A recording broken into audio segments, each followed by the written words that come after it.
Ito ka ba? Namauupa ang kwarto? Meron dito sa isang bahay sa Manawag, Pangasinan. Pero paano pala? Kung meron lang, nauna.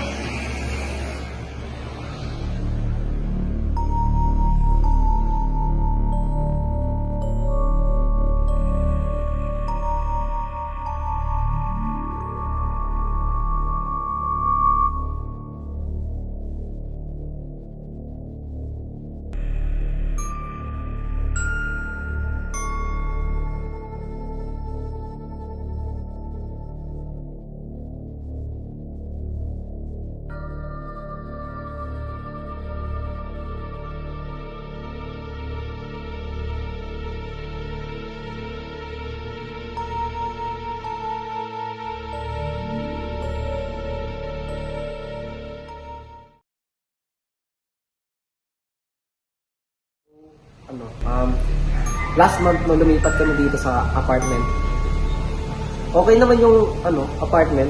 Nagagawa naman namin yung show na ginagawa namin. Nakakapagtrabaho, nakakapasok ng school.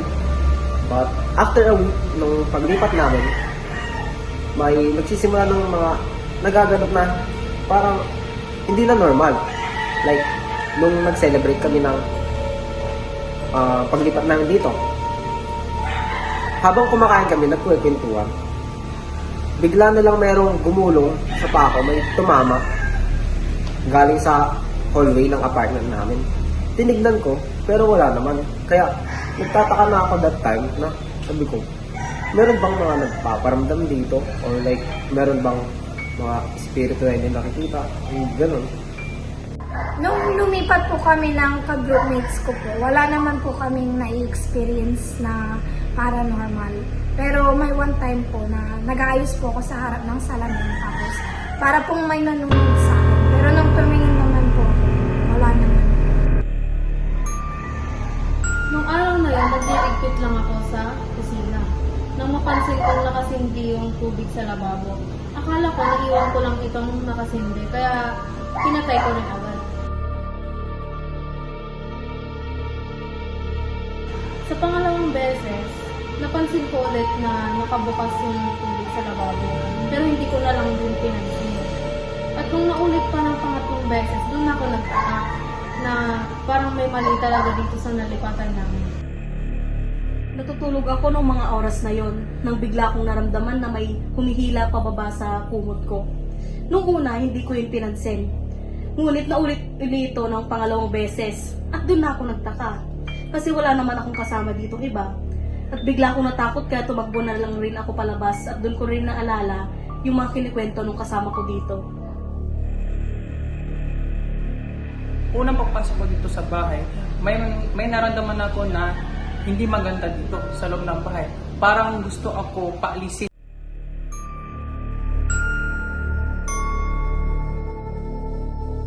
Yung mga bahay kasi na inuupa ng mga nakaranas ng kababalaghan ay pinanghahawakan na ng mga evil spirits. Malinaw naman na pag tayo namatay, sabi sa Bible, mamamatay tayo ng isang beses, after that, haharap na tayo sa judgment. Akala ng mga tao nagpaparamdam pa, but the truth is, that's the evil spirit. Kapag tinanggap natin si Jesus sa puso natin at napalayas na natin ang demonyo, hindi na tayo pwedeng sapian yan. Sabi nga sa Bible, if God is for us, who can be against us?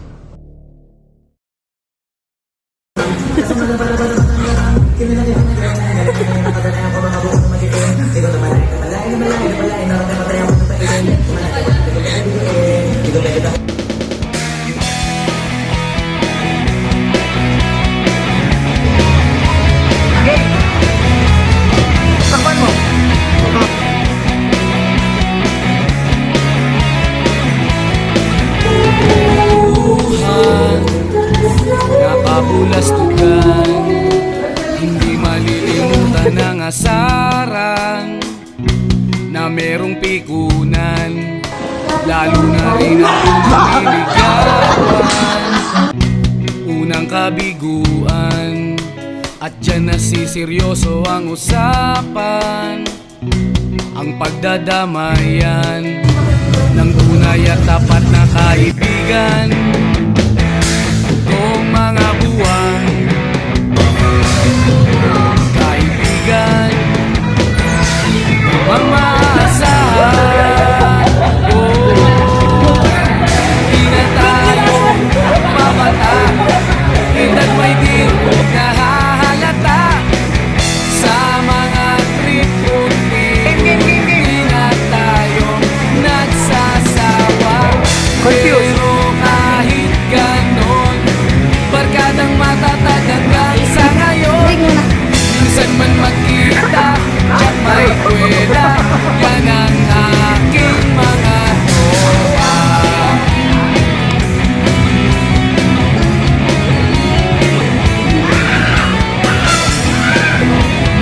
Game.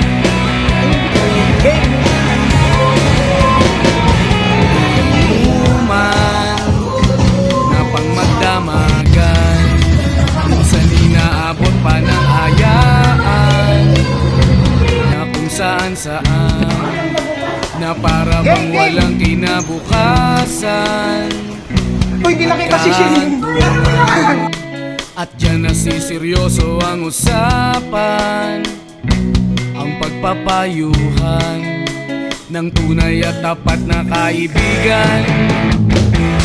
Kung mga baliw